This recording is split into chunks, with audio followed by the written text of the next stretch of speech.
Now, if you were in a major city this weekend, you might have actually noticed that there was a bit of a march going on, if you will, in support of both facts and science, things that I'm definitely in favor of.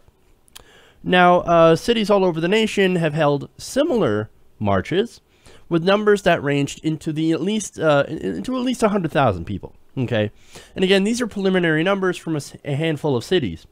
Now, the main march that happened was in Washington, D.C., but organizers said that more than 600 satellite marches were taking place all over the globe. See, of course, this isn't just an American issue, it's actually a global issue. Now, let me give you an example. Thousands of people marched in Boston, LA, San Francisco, and New York. And even in Chicago, up to 40,000 people marched from Grant Park to the Field Museum for a science exposition. So, hundreds of thousands of people going out and supporting science and stating, yes, we support science, we support facts. How could you not love this? Now, thousands of people also, again, marched in New Zealand. Again, this is not an American issue, or just American, happening in New Zealand, Wellington, Auckland, Christchurch, however you say that. You also had South Africa, you also have Tokyo, Japan. You even had people turning out, about 10,000 turning out in London. So this is everywhere.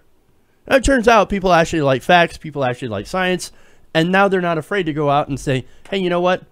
We do like facts, we do like science, and we think that there is a danger. I mean, they're not just going out there and saying we like science just because we like science. It's actually because there has been, I guess I would characterize it as an attack against facts, attack against knowledge, against people who are smart, people who are intelligent. Okay? And, well, I'm not okay with that. And it turns out these people are also not okay with that. Now, these organizers do say that, hey, man, we want to make sure that this is considered nonpartisan, okay? We're not just out here, we're not just Democrats out here that are saying, or liberals out here that are saying, hey, we're in favor of science because this is a partisan issue. It's actually a not partisan issue. But on the same token, there seems to be a lot of anti-Republican, anti-Trump sentiments, basically because Donald Trump has admitted that he is against science. So, and again, look, that makes sense, right? Again, as I mentioned, Donald Trump, very anti-science. The Republican Party and a lot of conservative parties across the world are also very hostile, seemingly, to the to facts and knowledge. So, things like climate change. Now, one of the issues these scientists have raised alarms over is Donald Trump's prospective budget. Now, that budget, and we detailed all the different cuts in this budget, basically to make way for, hey, let's cut all this stuff. Aside from Meals on Wheels and programs for poor people, veterans, etc., let's go all these science programs and shift all that money into our $600 billion plus military. Let's give it an extra $56 billion, but we have to cut all these different programs and, again, all these different scientific programs that, you know, you kind of need. I mean, things like $12.6 billion from the Department of Health and Human Services. $5.8 million from the National Institute of Health, right? Yes, they're related to health, but again, health is a science. So, now one speaker said the administration tries but fails to silence scientists. Several contrasted rationality and scientific thought to alternative facts. So, now you also had specific people that were there that were speaking about this march, and one of them was Joni Wright. Now, Joni Wright is a neurophysiology graduate student at the University of Florida. Now, she cited the Trump administration as the reason why she was in the crowd. Quote, science is really important, and the current administration is making decisions that are counter to climate change, genetically modified food, and vaccinations. Science has always strived to be, this is Liz Holmesy, a co-organizer, told CNN, science has always strived to remain non-political, non-partisan, and we're still striving for that. Every single scientist at this event feels that it is much more pro-science than anti-anything. So, again, there's a lot of people, I guess there's a mix in the crowd. There's people who are like, we're anti-Trump, but we're also pro-science, and some people that are just like, we're trying to remain nonpartisan, but we're definitely in favor of science. We're in favor of facts. And I guess if you get in the way of facts, Well, that's not a political issue. That's an issue of you being dumb. Okay, well, that makes sense. Now, in Sydney, for example, in showing how the different marches, what they did is that you had marchers that carried banners, a lot of them which were homemade, so you can't really say that, oh, this is just an AstroTurf from the, like that same old tired argument that you get when you have organic protest is these people, oh, they're paid. They're bussed in, they're fake. No, there's a lot of people with homemade signs that it's just not really spontaneous. This has been planned for a while, but this is a lot of people coming out in favor of something through the power of social media. Now, one of these signs is science makes sense, science-based policy equals stuff that works, and climate change is real, clean coal is not. So these are homemade signs.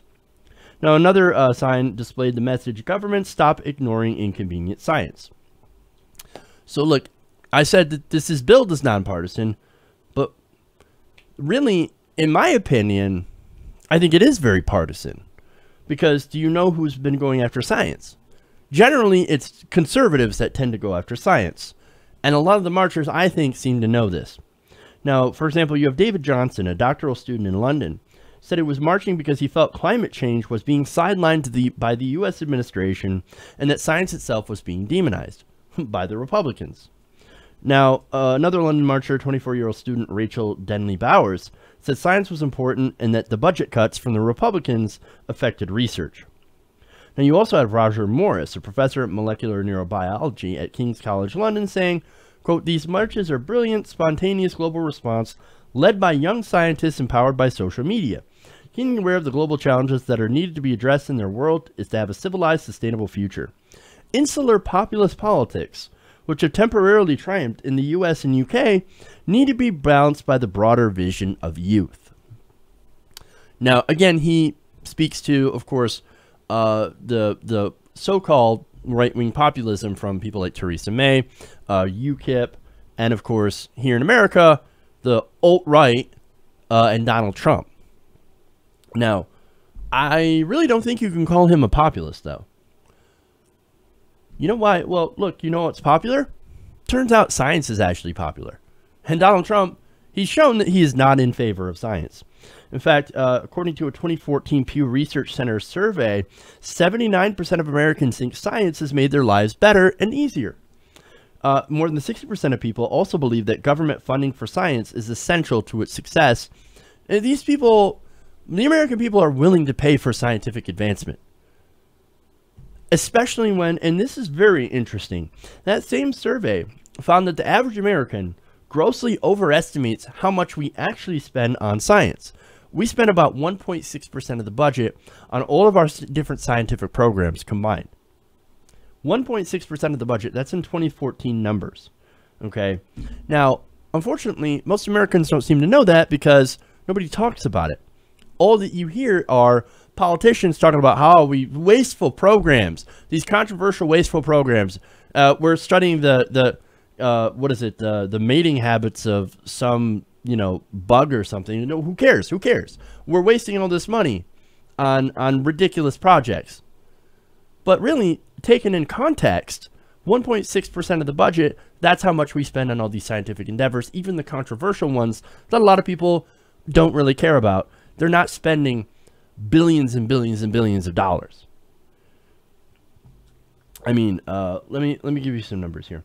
We spend a total of $67 billion in 2014 on science. Now, when people actually know the facts about how much we as a nation spend on scientific research, well, it turns out that when they realize, oh, we're not spending that much, we're actually spending 1.6% of the budget on scientific research, well, I guess then it would make sense. I would support increasing research. I didn't realize we spent so little.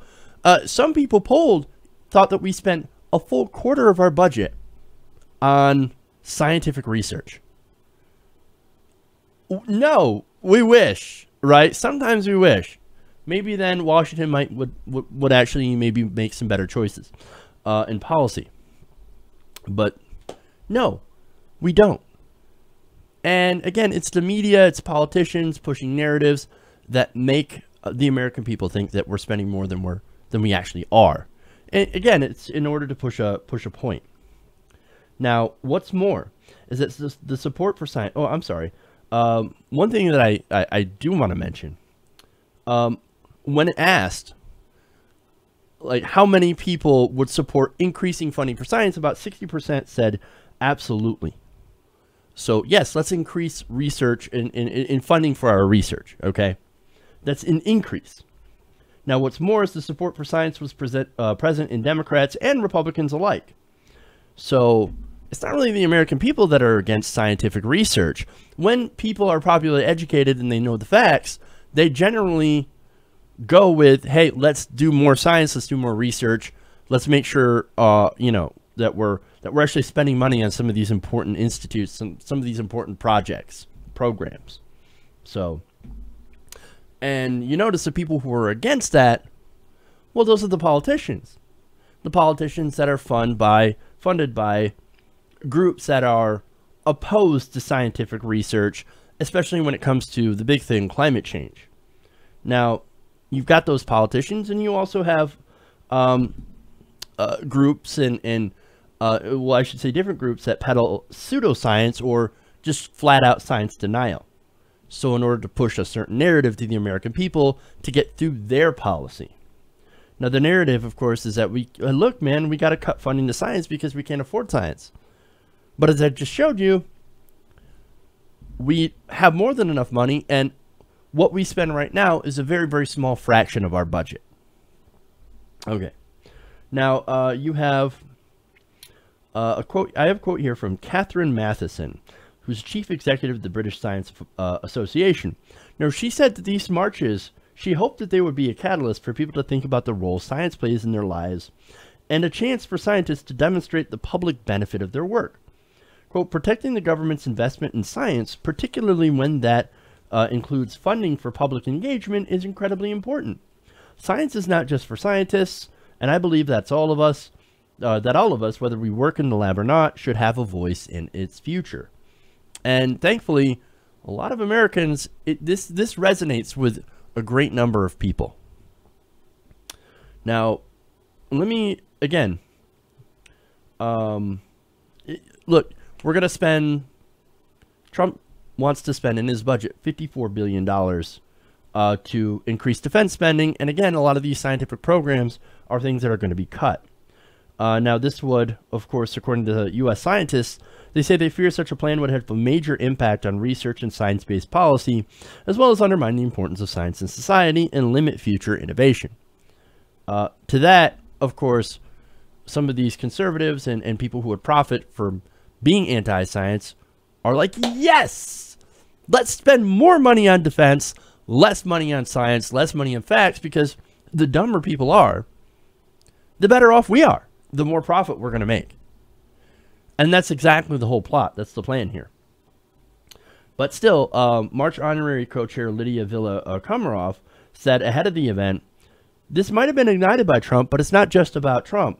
It's about the importance of science in society and continuing the support for the science community in keeping our edge. Well, I will respectfully disagree with that a little bit. See, it is about conservatives. It is partisan. It is about Trump. Donald Trump and the rest of the Republican Party are married to wealthy fossil fuel companies.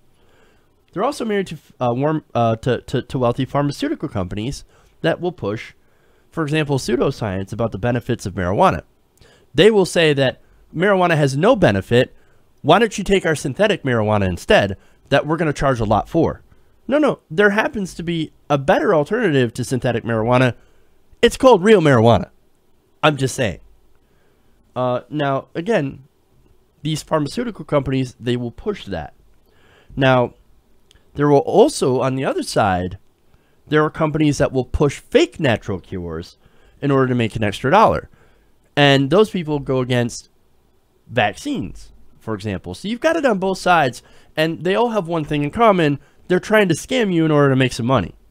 So you've got to be aware of that. Science gets attacked from both the left and the right, but overwhelmingly from the right. So, and look, I understand why the organizers don't want this to be political in nature, despite the fact that it now is. Because look, if you politicize something, and I'll give you a good example, healthcare, or climate change, well, when you politicize something, common sense tends to fly out the window. Consensus flies out the window in an era where it is so polarized.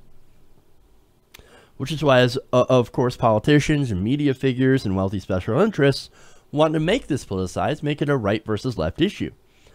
Now, on the issue, for example, of climate change, again, the media loves to do a left versus right paradigm, all right? Call it down the middle on climate change. Democrats say this, Republicans say that, scientists say this, people who are not in, industry fossil fuel lobbyists say that. Who knows? We don't know the truth. What? We don't know the facts. We don't read a goddamn report. All our job is to be here calling it 100% down the middle so our advertisers in the fossil fuel industry don't get mad at us and pull their ads. Hey, you ever watch CNN or MSNBC? What do they have on their ads? They have fossil fuel ads. Clean coal, natural gas. Of course they're not going to say anything. I remember when they pulled Chris Hayes' documentary after playing it once. Chris Hayes had a wonderful documentary about climate change. MSNBC aired it once. That was enough. The donor said, you got to get rid of that. And look, I don't know what happened. I'm just guessing on that. But I can guess that, hey, the donors, ooh, Chris, we don't like that. You're saying bad things about us. We don't like that. We're going to have to pull that. It's amazing. But, and again, you have, look, there are facts and there are facts. There's no alternative facts. Facts are facts. And facts are not partisan. So, look, it's good that scientists and supporters are coming out and supporting science. Now, it's a few years too late because the attacks on science have been going on for a very, very long time. But hey, it's good to have you. And it's good to finally report that in the war against facts, the majority has finally joined the battle. Welcome. It's good to have you. Hey everybody, thanks for watching this video. If you want to see more like this, please hit the subscribe button below. And if you want to support truly independent progressive media, please consider becoming a patron at patreon.com/TYTNation.